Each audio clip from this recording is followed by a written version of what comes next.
पविस्ता रहे शजर से उम्मीदें बहार रख। मुअज़्ज़िज़ अदबी दोस्तों, अस्सलाम वालेकुम। TV for you Lahore studio से राजा मुश्ताक का सलाम। आज हम उर्दू अदबी महफिल से प्रोग्राम गुज़िश्ता से पविस्ता लेकर आ रहे हैं। सादत हसन मंटू का एक बहुत ही अनमोल अफसाना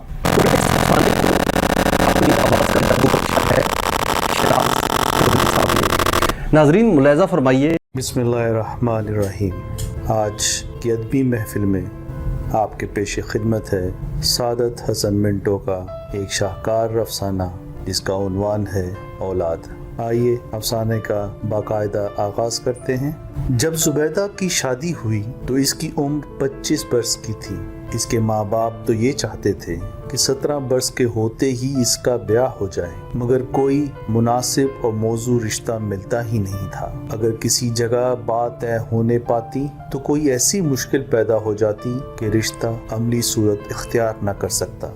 आखिर जब जुबैदा 25 बरस की हो गई तो इसके बाप ने एक रनवे का रिश्ता कबूल कर लिया। इसकी उम्र 35 बरस के करीब करीब थी या शायद इससे भी ज्यादा हो। साहिब रोजगार था। मार्केट में कपड़े की थोक फरोशी की दुकान थी। हर माह 500-600 रुपए कमा लेता था। जुबैदा बड़ी फर्मा बरदार लड़की थी। इसने अपने वालिदैन का फैसला मंजूर कर लिया। चुनाचा शादी हो गई। वो अपने ससुराल चली गई। इसका खामन जिसका नाम इल्मुद्दीन था बहुत शरीफ और मोहब्बत करने वाला साबित हुआ। जुबैदा की हर आसाइश का ख्याल रखता। कपड़े की कोई कमी नहीं थी। हालांकि दूसरे लोग इसके लिए तरसते थे। 40,000 और 3V का लट्ठा, शन्नो और 2 घोड़ी के बोस्की के थानों के थान जुबैदा के पास मौजूद थे। वो अपने मैके हर हफ्ते जाती। एक दिन वो गई तो इसने डेवड़ी में कदम रखते ही बैन करने की आवाज सुनी।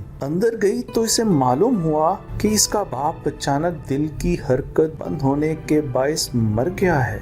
अब जुबैदा की माँ अकेली रह गई थी। घर में सवाए एक नौकर के और कोई भी नहीं था। इसने अपने शौहर से दरख्वास्त की कि वो इसे इजाजत दे कि वो अपनी बेवा माँ को अपने पास बुला ले। इल्मुद्दीन ने कहा, इजाजत लेने की क्या जरूरत थी? ये तुम्हारा घर है और तुम्हारी माँ मेरी माँ। जाओ इन्हें ले आओ। जो सामान वगैरह होगा इसको यहाँ लाने का बंदोबस्त मैं अभी किए देता हूँ। जुबैदा बहुत खुश हुई। घर काफी बड़ा था। 2-3 कमरे खाली पड़े थे। वो तांगे में गई और अपनी माँ को साथ ले आई। इल्मुद्दीन ने सामान उठवाने का बंदोबस्त कर दिया था। चुनाचा वो भी पहुँच गया। जुबैदा की माँ के लिए कुछ सोच विचार के बाद एक कमरा मख्तस कर दिया गया। वो बहुत ममनून और मुतशक्कर थी। अपने दामाद के हुस्ने सलूक से बहुत मुतासिर। इसके जी में कई मर्तबा ये ख्वाहिश पैदा हुई कि वो अपना सारा जेवर जो कई हजारों की मालियत का था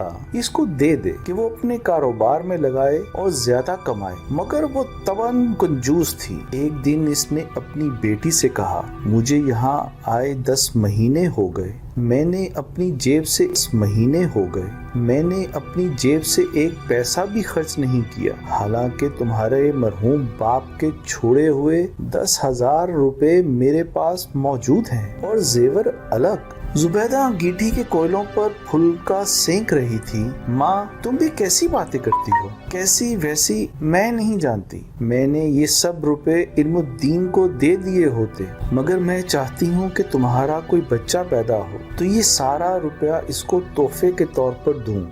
जुबैदा की माँ को इस बात का बड़ा ख्याल था कि अभी तक बच्चा पैदा क्यों नहीं हुआ। शादी हुए करीब 2 बरस हो चुके थे, मगर बच्चे की पैदाइश के आसार ही नजर नहीं आते थे। वो इसे कई हकीमों के पास ले गई। कई मौजूने, कई सफूफ, कई कर्स इसको खिलवाए, मगर खातिर ख्वाह नतीजा बरामद ना हुआ। आखिर इसने पीरों फकीरों से रुजू किया। टूने टोटके इस्तेमाल किए गए, तवीज धागे भी, मगर मुराद बर ना आई। जुबैदा इस दौरान में तंग आ गई। एक दिन चुनाचा इसने उकताकर अपनी माँ से कह दिया, छोड़ो इस किस्से को, बच्चा नहीं होता तो ना हो। इसकी बूढ़ी माँ ने मुंह बसोर कर कहा, बेटा ये बहुत बड़ा किस्सा है, तुम्हारी अकल को मालूम नहीं क्या हो गया है। तुम इतना भी नहीं समझती कि औलाद का होना कितना जरूरी है? इसी से तो इंसान की जिंदगी का बाग सदा हरा भरा रहता है। जुबैदा ने फुल्का चंगेर में रखा। मैं क्या करूं? बच्चा पैदा नहीं होता तो इसमें मेरा क्या कसूर है? बुढ़िया ने कहा,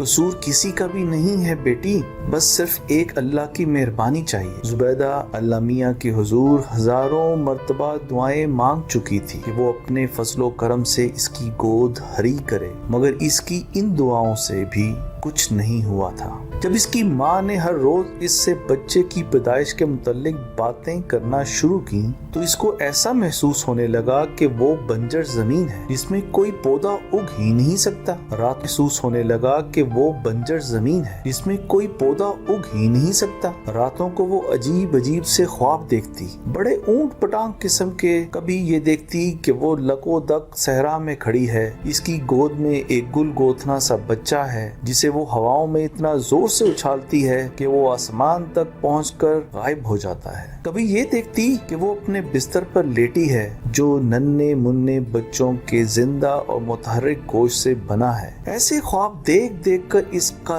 दिलो दिमाग गैर मुतवज्जन हो गया। बैठे बैठे इसके कानों में बच्चों के रोने की आवाज आने लगी और वो अपनी माँ से कहती, ये किसका बच्चा रो रहा है? इसकी माँ ने अपने कानों पर जोर देकर ये आवाज सुनने की कोशिश की। जब कुछ सुनाई ना दिया तो इसने कहा, कोई बच्चा रो नहीं रहा। नहीं माँ, रो रहा है, बल्कि रो रो के हलकान हुए जा रहा है। इसकी माँ ने कहा, या तो मैं बहरी हो गई हूँ या तुम्हारे कान बजने लगे हैं। जुबैदा खामोश हो गई, लेकिन इसके कानों में देर तक किसी नौज़ायदा बच्चे के रोने और बिलखने की आवाजें आती रही। इसको कई बार ये भी महसूस हुआ कि इसकी छातियों में दूध उतर रहा है। इसका जिक्र इसने अपनी माँ से ना किया, लेकिन जब वो अंदर अपने कमरे में थोड़ी देर आराम करने के लिए गई तो इसने कमीज उठाकर देखा कि इसकी छाती उभरी हुई थी। बच्चे के रोने की आवाज इसके कानों में अक्सर टपकती रही, लेकिन वो अब समझ गई थी कि ये सब वहम है। हकीकत सिर्फ ये है कि इसके दिलो दिमाग पर मुसलसल अथोड़े पड़ते रहे हैं कि इसका बच्चा क्यों नहीं होता, और वो खुद भी बड़ी शिद्दत से वो खला महसूस करती है जो किसी ब्याही औरत की जिंदगी में नहीं होना चाहिए। वो बहुत उदास रहने लगी। मोहल्ले में बच्चे शोर मचाते तो इसके कान फटने लगे। इसका जी चाहता कि वो बाहर निकलकर इस सब का गला घोंट डाले। इसके शौहर इल्मुद्दीन को औलाद बिलाद की कोई फिक्र नहीं थी। वो अपने व्यापार में मगन था। कपड़े के भाव रोज रोज चढ़ रहे थे। आदमी चूंकि होशियार था इसलिए इसने कपड़े का काफी जखीरा जमा कर रखा था। अब इसकी माहाना आमदन पहले से दुगनी हो गई थी, मगर इस आमदनी की ज्यादती से जुबैदा को कोई खुशी हासिल नहीं हुई थी। जुबैदा को कोई खुशी हासिल नहीं हुई थी। जब इसका शौहर नोटों की गद्दी इसको देता तो इसे अपनी झोली में डालकर देर तक अपनी लोरी दबती रहती। फिर वो इन्हें उठाकर किसी ख्याली झूलने में बिठा देती। एक दिन इल्मुद्दीन ने देखा कि वो नोट जो इसने अपनी बीवी को लाकर दिए थे दूध की पतीली में पड़े हैं। वो बहुत हैरान हुआ, ये कैसे यहाँ पहुँच गए। चुनाचा इसने जुबैदा से पूछा, ये नोट दूध की पतीली में किसने डाले हैं? जुबैदा ने जवाब दिया, बच्चे बड़े शरीर हैं, ये हरकत इन्हीं की होगी। इल्मुद्दीन बहुत मुख्तीर हुआ, लेकिन यहाँ बच्चे कहाँ हैं? जुबैदा अपने खावन से कहीं बच्चे नहीं, आप भी कैसी बातें करते हैं? भी स्कूल से वापस आते होंगे, इनसे पूछूंगी कि ये हरकत किसकी थी। इल्मुद्दीन समझ गया इसकी बीवी के दिमाग का तवाज़ुन कायम नहीं, लेकिन इसने अपनी सास से इसका जिक्र ना किया कि वो बहुत कमजोर औरत थी। वो दिल ही दिल में जुबैदा की दिमागी हालत पर अफसोस करता रहा, मगर इसका इलाज इसके बस में नहीं था। इसने अपने कई दोस्तों से मशवरा लिया। इनमें से चंद ने इससे कहा कि पागल खाने में दाखिल करवा दो, मगर इसके ख्याल ही से इसे वहशत होती थी। इसने दुकान पर जाना छोड़ दिया। सारा वक्त घर रहता और जुबैदा की देखभाल करता। वो किसी रोज कोई खतरनाक हरकत कर बैठे। इसके घर पर हर वक्त मौजूद रहने से जुबैदा की हालत किसी कदर दुरुस्त हो गई, लेकिन इसको इस बात की बहुत फिक्र थी कि दुकान का कारोबार कौन चला रहा है। कहीं वो आदमी जिसको ये काम सुपुर्द किया गया है गबन तो नहीं कर रहा। इसने चुनाचा कई मर्तबा अपने खामन से कहा, दुकान पर तुम क्यों नहीं जाते? इल्मुद्दीन ने इससे बड़े प्यार के साथ कहा, जानम मैं काम करके थक गया हूँ, अब थोड़ी देर आराम करना चाहता हूँ, मगर दुकान किसके सुपुर्द है? मेरा नौकर है, वो सब काम करता है। क्या ईमानदार है? हाँ, बहुत ईमानदार है। दमड़ी दमड़ी का हिसाब देता है। तुम क्यों फिक्र करती हो? जुबैदा ने बहुत मुतफक्कर होकर कहा, मुझे क्यों फिक्र ना होगी, बाल बच्चेदार हूँ,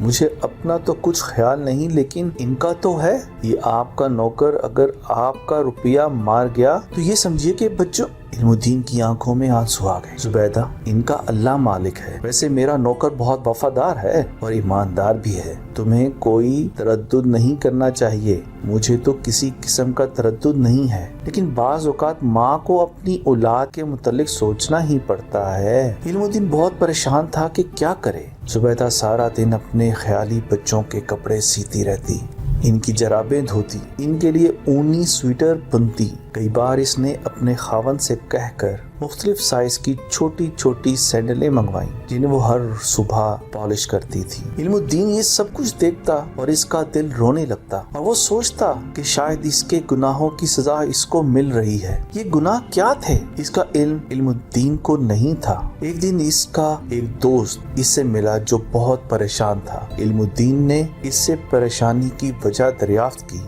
तो इसने बताया कि इसका एक लड़की से मुआशका हो गया था। अब वो हामला हो गई। इसकात के तमाम जराए इस्तेमाल किए गए, मगर कामयाबी नहीं हुई। इल्मुद्दीन ने इससे कहा, देखो, इसकात विस्कात की कोशिश ना करना, बच्चा पैदा होने दो। इसके दोस्त ने, जिसे होने वाले बच्चे से कोई दिलचस्पी नहीं थी, कहा, मैं बच्चे का क्या करूँगा, तुम मुझे दे देना। बच्चा पैदा होने में कुछ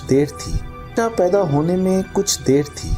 इस दौरान में इल्मुद्दीन ने अपनी बीवी जुबैदा को यकीन दिलाया कि वो हामला है। एक माह के बाद इसका बच्चा पैदा हो जाएगा। जुबैदा बार बार कहती, मुझे अब ज्यादा औलाद नहीं चाहिए, पहले ही क्या कम है। इल्मुद्दीन खामोश रहता। इसके दोस्त की दाश्ता के हाँ लड़का पैदा हुआ, जो इल्मुद्दीन ने जुबैदा के पास, जो कि सो रही थी, लटा दिया और इसे जगाकर कहा, जुबैदा, तुम कब तक बेहोश पड़ी रहोगी? ये देखो तुम्हारे पहलू में क्या है। जुबैदा ने करवट बदली और देखा कि इसके साथ एक नन्हा मुन्ना बच्चा हाथ पांव मार रहा है। इल्मुद्दीन ने इससे कहा, लड़का है। अब खुदा के फजलो करम से हमारे 5 बच्चे हो गए हैं। जुबैदा बहुत खुश हुई।